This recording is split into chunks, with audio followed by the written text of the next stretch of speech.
And kind of an interesting feature here, too, is that when you look at mood and look at what the solution for somebody who is affected by seasonal affective disorder or wintertime blues, the solution is more light.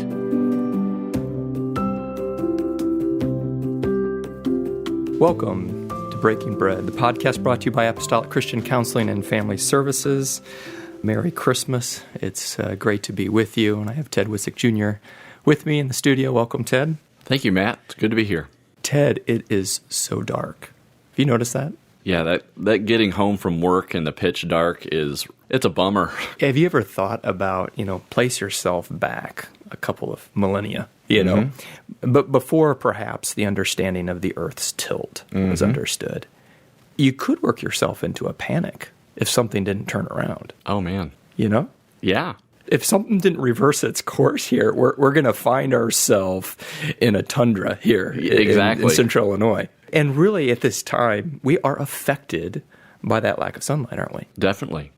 And you know better than most how that affects us psychologically. Yeah, so in this region of the Earth, above the equator where we're at, most of us in the U.S., the amount of sunlight as it drops during the course of the year. So you're really educating all of our listeners in the Bahamas right now who don't understand necessarily the effect of this, right? Yeah, you know what? Some of the people around the equator, they can't appreciate this quite the same. And in fact, you're not going to see much wintertime blues, seasonal affective disorder around the equator. And by the way, that is one solution to seasonal affective disorder is to move to the equator. Very good. So our listenership around the equator, this is just for their empathy, right? Yeah, that's right. They should empathize with what's going on up here. But for the rest of us, this is real. So go ahead. Yes. Sorry I interrupted. So in the wintertime, that can start fall to spring. Some people being more sensitive, some less sensitive to that.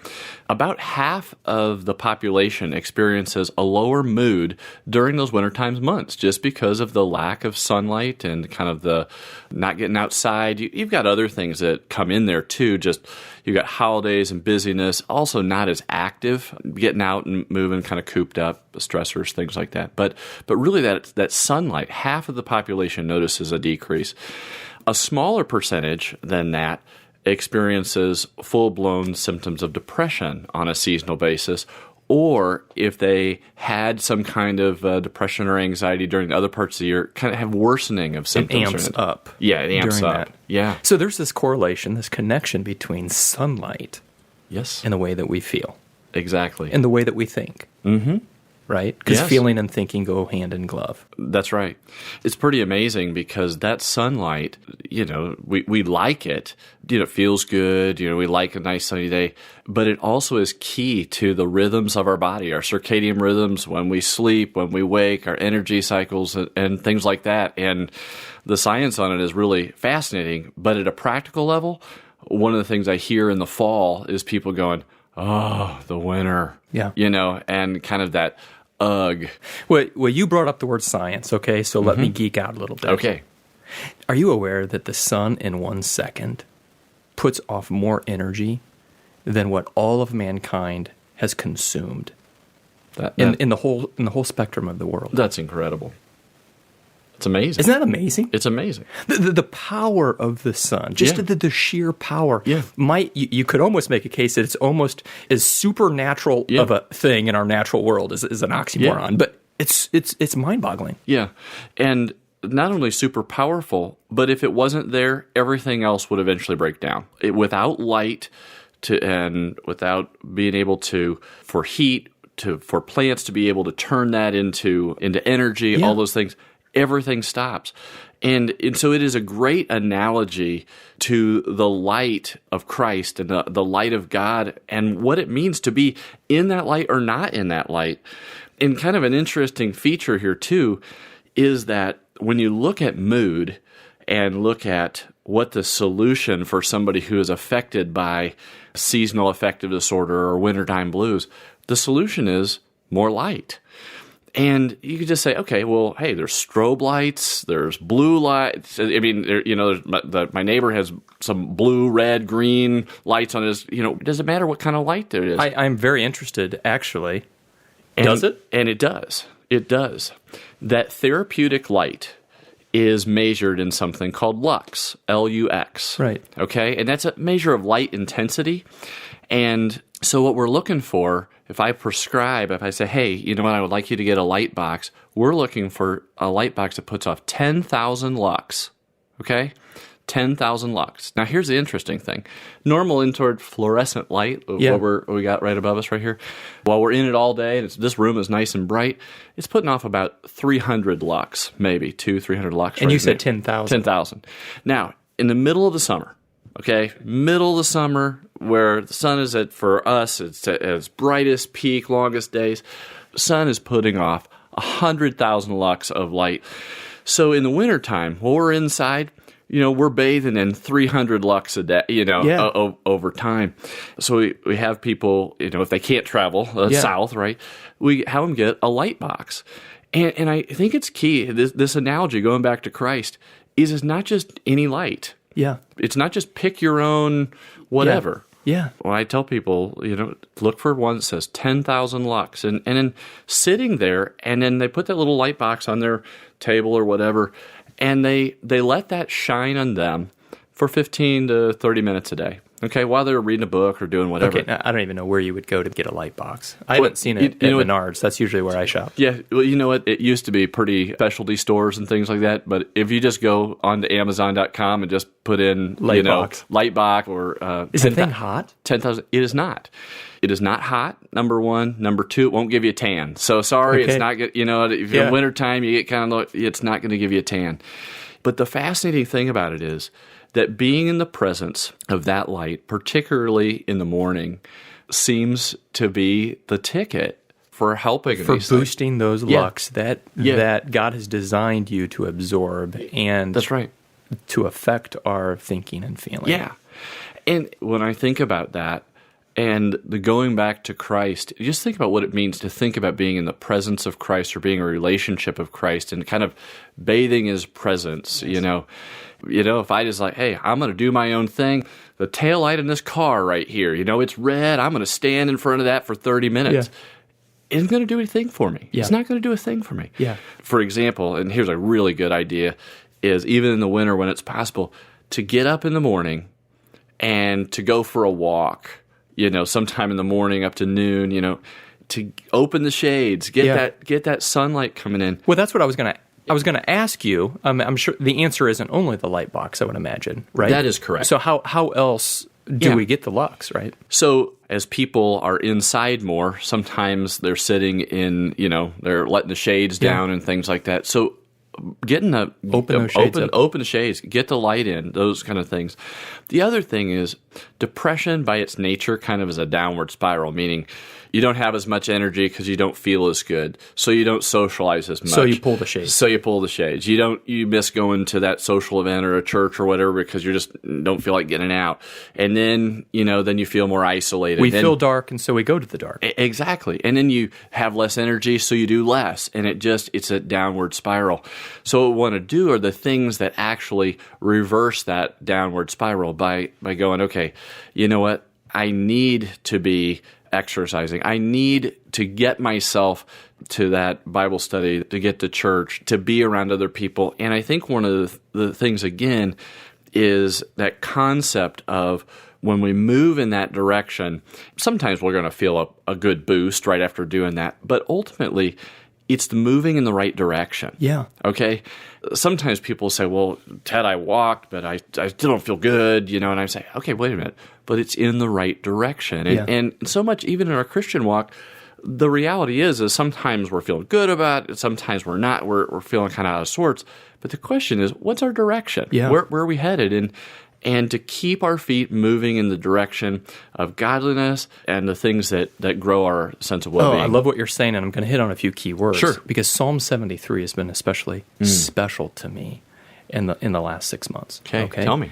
Now, he says, my feet almost slid. And so the psalmist begins by saying, I wasn't in a good spot. And the whole Psalm 73 talks about how much of a bad spot he had got himself into.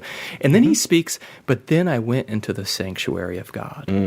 And his thinking and his feeling all changed at that point in the psalm. And as you talk about that, I have come to realize in my own life that sometimes Satan does work in that and say, no, don't go to church. No, don't go and get together at, whatever, socialize or whatever, because, you're not in a good spot, so you need to not go. When in reality, being in proximity to God's word and his people and his spirit brings that reversal of thought and feeling. Yes, and that's where, too, our adversary, Satan, also wants to get in there in another place, and that is that when we're with people, he wants us to feel odd or separated or not accepted or whatever. Jesus didn't come into a situation, and we celebrate his birth. He didn't come into a situation of, this is so great. Oh, yeah. Okay, but he entered our world. I love his name, Emmanuel. Yes, God with us, right? That is one of my favorite names of his. And I think one of the things is, yes, when we get to be together as families or church family or whatever, the other thing is to remember that Jesus came into this life that he knew was a messy place. Yeah. Okay? Yeah. And there's plenty of joy, and it's a great time and those things. But you know what? If you go into a family event or a work event and you're like, well, maybe this year Aunt so-and-so is going to be different, or my dad's going to do, maybe this is, and just kind of like the expectations or like, well, we haven't figured out this family thing for 15 years, but over Christmas dinner, we're going to get it hashed out. You're just like, oh, man, wait a minute. I mean, have we take the perspective that we celebrate Christ in a real way because of the brokenness of all of these situations, right? Yeah. It's like, yes, this is exactly why Jesus came. Exactly. He didn't come into a perfect world to celebrate its perfection. He came into an imperfect world to perfectly be a sacrifice and to perfect it, And we celebrate it. Now, we don't know when Christ was born. Sure. But we celebrate it at this very dark moment. I mean, the 21st will be the darkest day of our year. Yeah. Isn't that amazing? We're in the Advent season right now, right? It's the hastening for. It's the looking forward to. And we are looking forward to this reversal of light and darkness. We are in our bodies. You've mentioned it and explained it. In our psyche, we're longing for it. Yeah. And even think about how the wise men were drawn to him by what? Light through a star. When the angels came, right? The glory of God shone round about, all those things.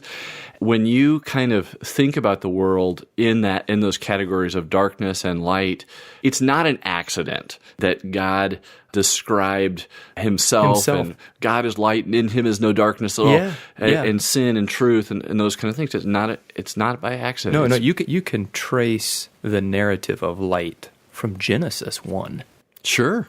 All the way through the end. Oh, yes. Let there be light. Isn't that amazing? Yes. And also, and again, the science concept, it just makes me giddy, because light is one of the biggest mind-blowing concepts that scientists have stumbled upon. Of course. It's They can't figure it out. It's still not figured out. Is it particles or is it a wave? Yeah. Well, it's both. Well, how can it be? Right. So, Ted, we started by talking about how powerful the sun is. Yes. Right? So, in conclusion, take a stab at it, and you're going to fall way short, but I want you to take a stab at explaining just how powerful Christ is. Oh, man. That is trying to explain the ocean. So, I'll say it like this. The fact that God, who is complete in himself, okay, there's nothing we can add to God. The fact that... let me stop and pause on that point. He doesn't need any exterior thing coming into him. No. Right? And this whole podcast is about how we need exterior into us. Absolutely. And it shows that we are a creation and not the creator. Right.